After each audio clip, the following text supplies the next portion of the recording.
क्या बात है, बहुत परेशान नजर आ रहे हो? कुछ नहीं, यूं ही जरा टेप रिकॉर्डर ठीक हो गया? हाँ, अभी चेक करती हूँ।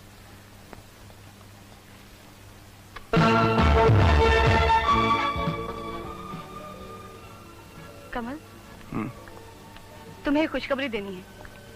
कैसी खुशखबरी? मुझे एक ऑफर मिली है और मैंने कबूल कर ली, तुमसे पूछे बगैर।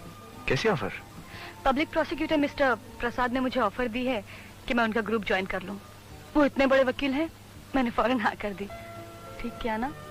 याद करो कीमती बाबू, जब आप नया नया ये दफ्तर में आया था, 1 चम्मच शक्कर का 200 रुपए लेता था, उसमें मेरे को भी 1 टका कमीशन मिल जाता था।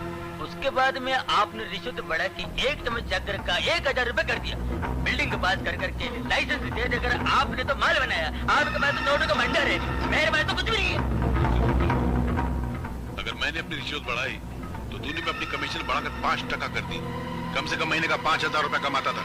कहाँ गए वो सारे पैसे? वो पैसा पूरा हजम हो गया। कैसेट रिकॉर्डर में बाबूजी की आवाज। वो जब मैं अब्बास भाई की दुकान पर कैसेट प्लेयर ठीक कराने गई थी, वहां मेरी मुलाकात बाबूजी से हुई। वो कुछ परेशान से नजर आ रहे थे। फिर उसके बाद वो चाय की दुकान जो अब्बास भाई की दुकान से लगकर है, वहां जाकर बैठ गए। और तुम्हारे जाने के बाद जब अब्बास भाई ने टेप रिकॉर्डर बनाना शुरू किया होगा, तो बाबूजी और चाय वाले की आवाज इसमें रिकॉर्ड हो गई होगी। अगर मैंने अपनी रिश्वत बढ़ाई तो तूने भी अपनी कमीशन बढ़ाकर 5 टका कर दी।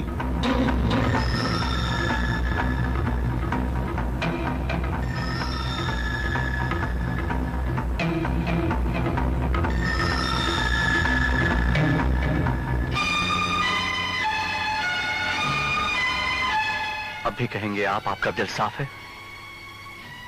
उस दिन मैंने आपको एक बेटे की हैसियत से सवाल किया था और आपने झूठ बोलकर अपने गुनाहों पर पर्दा डाल दिया। लेकिन आज मैं सबूत के साथ आया हूं। इस टेप में आपके सारे कारनामों की दास्तां आप ही की आवाज में मौजूद है। क्या आप भी अपनी सफाई में कुछ कहना चाहेंगे आप?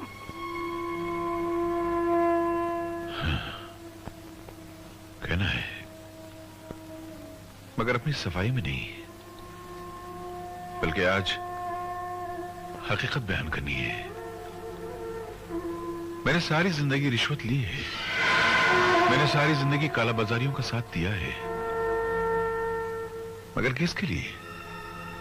सिर्फ तुम्हारे लिए बेटा। मेरे लिए? हाँ बेटे, सिर्फ तुम्हारे लिए। वरना रिश्वत के पैसे से आज तक मैंने अपने लिए क्या खरीदा है? मैं तो आज तक वही पुरानी पतलून, यही पुरानी कमीज पहनकर ऑफिस जाता हूं, यही पुरानी साइकिल लेकर इसी पर बैठकर ऑफिस जाता हूं। अपने लिए क्या खरीदा मैंने? जवानी से लेकर बुढ़ापे तक काला बाजार के मैदान में कोलू के बैल की तरह चक्कर काट काट के जो पैसे निकालता रहा, सिर्फ तुम्हारे लिए। क्या जरूरत थी? मैंने तो आपसे कभी नहीं कहा कि मुझे दौलत चाहिए या ऐशो आराम चाहिए। तुम होते तो कहते ना। रिश्वत की यह कहानी तो तुम्हारे पैदा होने से पहले ही शुरू हो गई थी। अगर मैं अस्पताल में उस लालची डॉक्टर को रिश्वत न देता तो न तुम्हारी मां का ऑपरेशन होता और न तुम जिंदा पैदा होकर इस दुनिया में आए होते। और रिश्वत, जैसे आजकल की इज्जत की जबान में डोनेशन कहा जाता है, अगर मैं वो डोनेशन न देता ना, तो तुम्हें किसी भी अच्छे स्कूल में दाखिला न मिलता। वही डोनेशन अगर मैं कॉलेज में न देता तो तुम्हें किसी भी अच्छे कॉलेज में दाखिला न मिलता। आज जो तुम पढ़ लिखकर समाज में, सोसाइटी में इज्जत की जिंदगी गुजार रहे हो, उसके लिए पैसा लगता है, मुफ्त में नहीं आता है। मैं नहीं मानता इस बात को। और गरीब माँ बाप अपने बच्चों को पढ़ा लिखा कर कैसे बड़ा करते हैं? हाँ तो जाओ पूछो उन गरीब माँ बाप से कि वो अपनी औलाद को कैसे बड़ा करते हैं। कश्मीर से लेकर कन्याकुमारी तक हिंदुस्तान के एक गांव में जाओ, एक एक शहर में जाओ, कि गरीब के घर में जाको, पूछो उन गरीब माँ बाप से कि वो अपनी औलाद को बड़ा करने के लिए क्या करते हैं। तब वो तुमको बताएंगे कि वो हर सुबह जिंदा होते हैं और हर शाम को मर जाया करते हैं। पूछो उनसे कि उनकी कितनी औलादों को डिग्रियां नसीब होती हैं, और अगर डिग्रियां नसीब होती है तो कितनों को नौकरियां मिलती हैं। तो वो तुमको बताएंगे कि हजारों में एक, और वो भी बड़ी मुश्किल से नसीब होती है।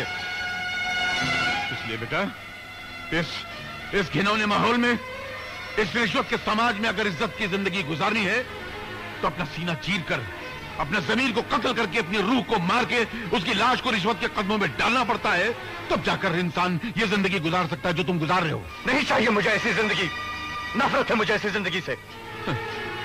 तुम्हारी तो शादी भी नहीं हो सकती थी। संपत सेठ एक मामूली क्लर्क के बेटे के साथ अपनी बेटी की शादी के लिए राजी नहीं था। मैंने उनकी फाइल रोकी और रिश्वत में कामनी का हाथ तुम्हारे लिए मांग लिया। और बताओ, ये आपने जो कानून की वर्दी पहन रखी है ना, ये भी मेरे रिश्वत के पैसों से खरीदी गई है। वरना तुमसे ज्यादा काबिल लड़का विजय रह गया और तुम्हें पुलिस इंस्पेक्टर की नौकरी मिल गई। ऐसा कभी हो सकता है? इसलिए बेटा, मैंने सारी जिंदगी जो बेईमानी का बोझ उठाया, काला बाजार किया, वो सिर्फ तुम्हारे लिए, तुम्हारी खुशी के लिए। हाँ, मेरी खुशियों के लिए किया। वो बिल्डिंग जिसके गिरने से सैकड़ों लोग मर गए, वो भी आपने मेरी खुशियों के लिए किया। उनका खून आपने और आपके साथियों ने मिलकर मेरे लिए बहाया। आज मुझे अपने आप से घिनाने लगी है कि मैं आपका बेटा हूं। ऐसा लगता है कि मैंने जिंदगी में कुछ नहीं किया। जो कुछ भी मुझे हासिल हुआ है वो सब दूसरों से छीना हुआ है। मेरा अपना कुछ भी नहीं। मैं ये सब तो वापस नहीं कर सकता, लेकिन आपको गिरफ्तार करके इसका प्रायश्चित जरूर कर सकता हूं। मैं नहीं जानता था कि मैं अपनी औलाद को जो वर्दी खरीद के दे रहा हूं, एक दिन उसी को पहनकर वो मुझे गिरफ्तार करने आएगा। अपनी अपनी तकदीर लो, पूरी कर लो अपनी तमन्ना। ये क्या कमल, तू अपने पिताजी को हथकड़ी पहनाएगा? पहना लेने दो शांति, इसे अभी दुनिया में बहुत सारे सबक सीखने हैं। एक बात याद रखना बेटा, इस दुनिया में अगर कोई शरीफ आदमी पकड़ा जाए तो उसे बचाने के लिए कोई आगे नहीं आता है, लेकिन अगर एक बेईमान आदमी पकड़ा जाए तो उसे बचाने के लिए हजारों आदमी खड़े हो जाते हैं। चलिए। कीमतीलाल हाजिर हो।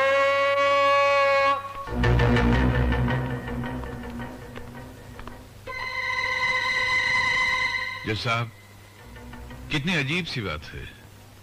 ये वकील जो मेरे खिलाफ मुकदमा लड़ रही है मेरी बहू है, और इंस्पेक्टर जो मुझे गिरफ्तार करके लाया है मेरा बेटा है। ये है आज की नई पीढ़ी। I wish them all the best. Shri Kimtilal, क्या यह सच है कि आप म्युनिसिपल कॉर्पोरेशन के ऑफिस में क्लर्क की हैसियत से काम करते थे? सच। तो यह भी सच होगा कि फाइलें आपके हाथ से होकर गुजरती थी? जहां ज्यादातर फाइलें मेरे टेबल से होकर गुजरा करती थी। तो फिर निर्मल बिल्डिंग की फाइल भी आप ही के हाथ से गुजरी होगी?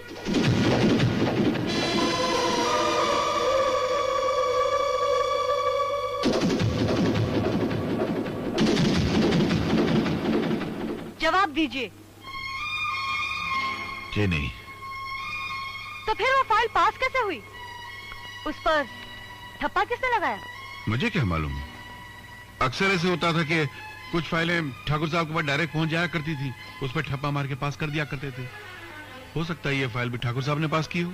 इसका मतलब यह हुआ कि ठाकुर साहब भी रिश्वतखोर थे, वो भी कालाबाजारी करते थे। एक मिनट, वो भी कालाबाजारी करते थे क्या मतलब? ये ना मैं भी कालाबाजारी करता हूँ, मैं भी रिश्वतखोर हूँ।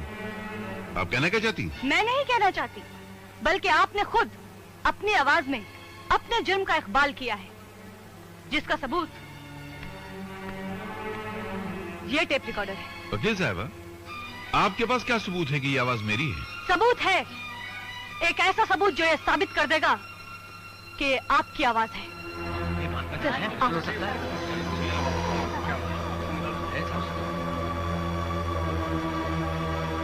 मैं भगवान का हाजिर नाजिर करके कसम खाता है, मैं जो भी बोलूंगा सच बोलूंगा, सच छोड़ के कुछ भी बोलेगा नहीं। मैं जज साहब, मेरे को एक गारंटी देना मांगते हैं, मैं सच बोलूंगा। ये लोग मेरा कपड़ा उतार के नंगा तो नहीं करेंगे ना? ऑर्डर। घबराओ मत कुट्टी, तुम यहाँ बिल्कुल सुरक्षित हो, तुम्हें कुछ नहीं होगा। अच्छा ये बताओ, तुमने स्टेप रिकॉर्डर में रिकॉर्ड की हुई 2 आवाजें सुनी, उसमें से एक आवाज तुम्हारी है ना? हाँ, मेरा आवाज है। अच्छा है ना? हाँ, बहुत अच्छी है। अच्छा अब ये बताओ कि उसमें जो दूसरी आवाज है वो किसकी है? चुप क्यों हो? सच सच बताओ कुट्टी, वरना नहीं, मैं सच्ची सच्ची बोलेंगी। ये आवाज बाबूजी का है। तुम झूठ बोल रहे कुट्टी, वो आवाज मेरी नहीं है। नहीं तो क्या मेरे बाबू की आवाज है? इतने बुड्ढे हो गया काली पकड़ झूठ बोलता है। अभी जज साहब ने गारंटी ली है आपको नंगा नहीं करेगा, फिर गाय को बात करता है। कुट्टी मेरे खिलाफ आवाज देखे तू मेरे को बताने की कोशिश करता है क्या? मेरे को मालूम वो टेप रिकॉर्ड में मेरा आवाज नहीं, तू तेरा आवाज भरा है। मेरे को बताना नहीं है क्या? मेरा आवाज का नकल बिल्कुल मेरा आवाज जैसा। ये मेरा आवाज निकाल के तुम किसी दिन मेरे को एक दिन पता देगा। सुनिए साहब, ये खुद इस बात का इकरार करता है कि मैं इस जैसी आवाज निकाल सकता हूँ, इसको फंसा सकता हूँ। तो क्या ये नहीं हो सकता कि किसी और ने मेरी आवाज रिकॉर्ड की हो और मुझे फंसाने की कोशिश की हो?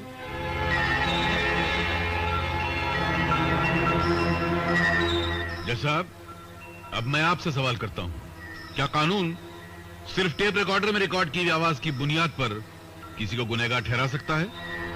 मुलजिम का कहना सही है। सिर्फ टेप की आवाज की बिना पर इन्हें मुजरिम नहीं कहा जा सकता। अगर कोई और गवाह या सबूत हो जिससे मुलजिम को मुजरिम साबित किया जा सके तो उसे अदालत में पेश किया जा सकता है। एक गवाह है, छोटा है लेकिन बहुत बड़ा गवाह है, उसको सब कुछ मालूम है।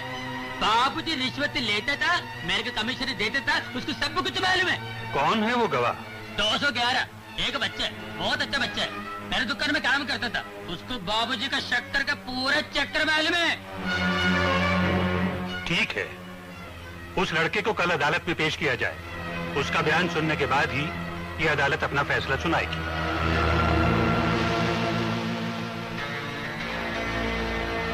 हवलदार साहब, 211 को कुछ पता चला? नहीं विजय बाबू, लेकिन कमल साहब मुझे यहाँ ड्यूटी पे लगा के गए हैं। जैसे उसका कुछ पता चलेगा मैं कमल साहब को खबर कर दूंगा।